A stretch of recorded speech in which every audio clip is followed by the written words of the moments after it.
Hello students, आज मैं आप लोग को फिजिक्स न्यूमेरिकल सोल्व करने के कुछ shortcut methods tricks बतलाएंगे।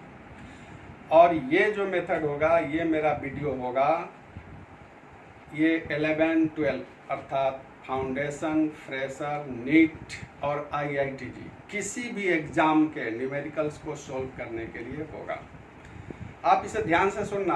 Only 4 steps, केवल आपको 4 स्टेप्स फॉलो करने हैं और आप इस बेसिस पर किसी भी न्यूमेरिकल को सोल्व कर सकते हैं।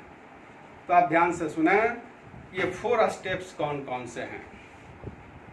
Number 1, first step, collection of datas from given numerical. क्या करना है? फर्स्ट स्टेप में आपको डाटा कलेक्ट करने हैं दिए गए न्यूमेरिकल से।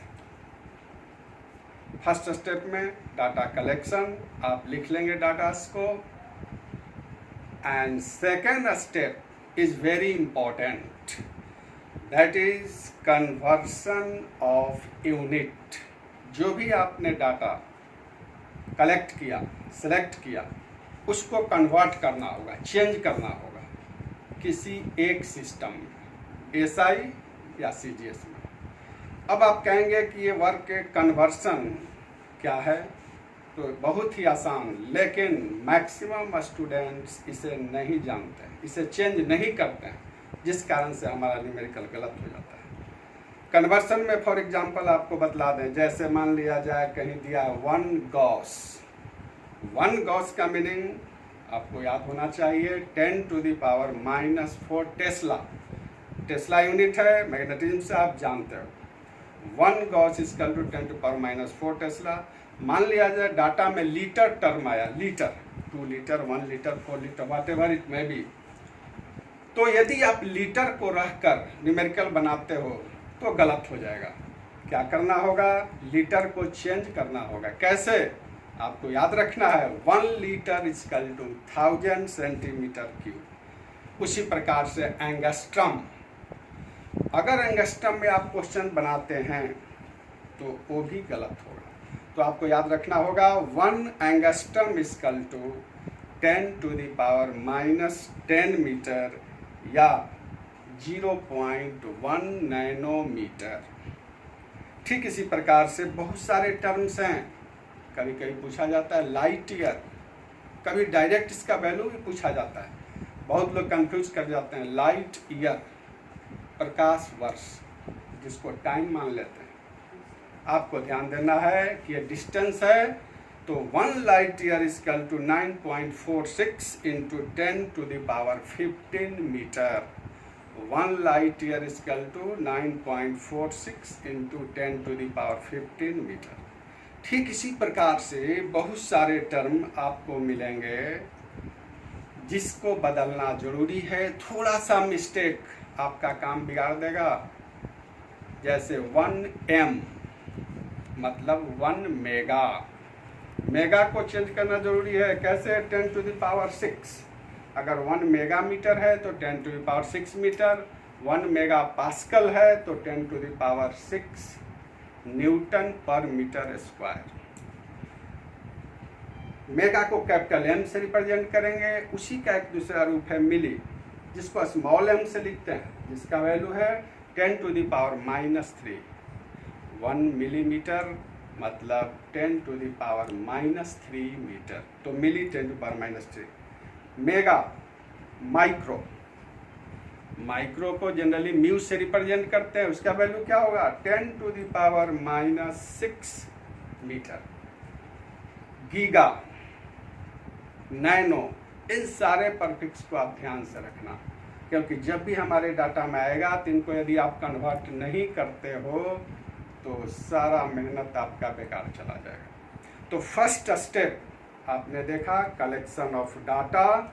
Second step, conversion of data into same system of unit. 2 step आपने देखा। अब आपको क्या करना है? बहुत ही शांतिपूर्वक, आसानी से थर्ड स्टेप में you have to think which formula is suitable regarding these data, इन डाटा से कौन सा फार्मूला सूट करेगा, उसको आप मेमोरी के आधार पर दिमाग में लाओगे और बड़े आसानी से डाटा को देखकर आप फार्मूला को याद करोगे। तो उस डाटा के आधार पर आपने फार्मूला सेलेक्ट किया, तो थर्ड स्टेप आपका है फार्मूला, करेक्ट फार्मूला। और फोर्थ स्टेप क्या है, उस फार्मूला में सारे डाटा को पुट करना, कैलकुलेशन और यूनिट के साथ result, answer. These are the only 4 steps for solving any numerical। अब एक चीज़ और आपको इम्पोर्टेंट यहाँ बतला दें हम, कभी कभी बहुत सारे क्वेश्चंस में, न्यूमेरिकल्स में कुछ डाटास एक्स्ट्रा होते हैं जिनका कोई यूज नहीं है, तो उस तरह के डाटा पर भी हमें काफ़ी सावधान होना होगा। कुछ लोग फोर्सली उस डाटा को भी यूज करते हैं, इंगेज करते हैं, लेकिन आपको बतला दें, यदि आप फोर्सली उसे यूज करते हो तो तुम्हारा मेहनत बेकार, कंसेप्ट गलत हो जाएगा, जिसका रिजल्ट कुछ भी नहीं।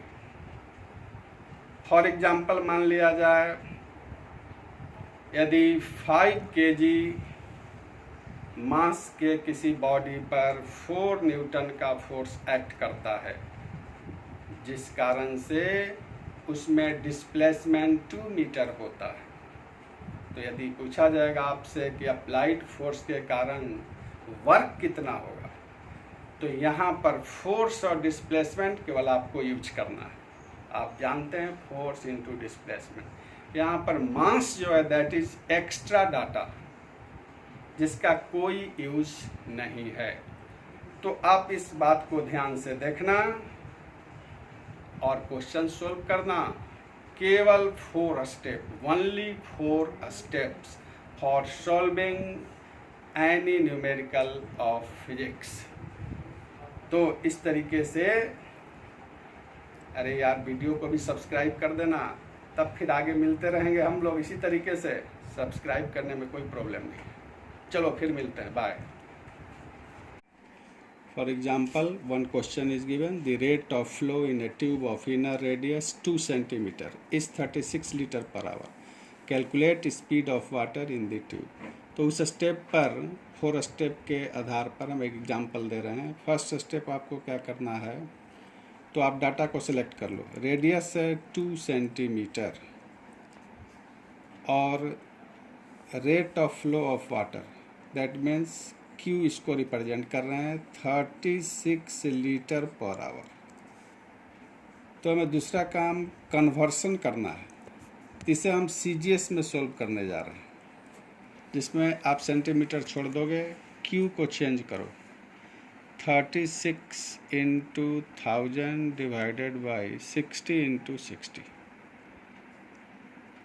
ऐसा हमने इसलिए किया, ये हो गया 10 सेंटीमीटर क्यूब पर सेकेंड, क्योंकि 1000 सेंटीमीटर क्यूब बराबर 1 लीटर और 60 इंटू 60 से डिवाइड करने पर सेकेंड हो गया, तो 10 सेंटीमीटर क्यूब पर सेकेंड। अब आपको इन पर बेस्ड फार्मूला सोचना है। तो रेट ऑफ फ्लो दिया है, रेडियस दिया है, स्पीड निकालना, इससे रिलेटेड एक फार्मूला होता है Q equal to area into velocity. आप पढ़ चुके हैं इसको। और इसके हेल्प से 4th स्टेप में V equal to Q upon A हमें निकालना है स्पीड, और ये फार्मूला है विस्कोसिटी के अंदर आता है, आप पढ़े होंगे। तो Q इक्वल टू आप ले लो 10 और एरिया हो गया पाई r स्क्वायर, तो 10 upon 22/7 r square, that means 2 square 4। ये 10 अपॉन, ये आपका हो जाएगा, आप कह सकते हो ऐसे कर दो किसी प्रकार से, 7 22 4। इसको सॉल्व करने के बाद ये अप्रोक्सीमेटली आएगा 0.79। चूँकि हमने इसको CGS में सोल्व किया है, आप कह सकते हो सेंटीमीटर पर सेकेंड आंसर। तो इसको आपने दो रूप से किया, एक तो इसको कन्वर्सन किया, इसके बाद उससे रिलेटेड फार्मूला सोचा और तभी आया। तो 4 स्टेप पे ही हो गया। गिवन डाटा हमने लिया, CGS में सोल्व करने के लिए सोचा, Q को कन्वर्ट किया, ये फार्मूला, और चौथा विथ कैलकुलेशन यूनिट के साथ आंसर। तो इस तरह के क्वेश्चन को ऐसे करेंगे। एक और क्वेश्चन आप देखो इसी प्रकार से, मान लिया जाए कि कोई वायर है जिसका एक एंड फिक्स किया हुआ है, क्लैम्प किया हुआ है, दूसरी एंड को ट्विस्ट किया जा रहा है। तो इस वायर का मान लिया जाए लेंथ है 2.5 मीटर और इसके एक एंड पर टॉर्क अप्लाई कर रहे हैं 40 न्यूटन मीटर। तो इस टॉर्क के बाद इसमें एंगल ऑफ ट्विस्ट होता है 45 डिग्री। तो इसमें क्या करना, आपको पोटेंशियल एनर्जी निकालना है ट्विस्टेड वायर में। पोटेंशियल एनर्जी क्या होगा, क्वेश्चन को ध्यान से सुनो आप। A wire of length 2.5 metre hangs vertically with its upper end clamped. When torque 40 Newton meter is applied to it, then its free end is twisted through an angle of 45 degree.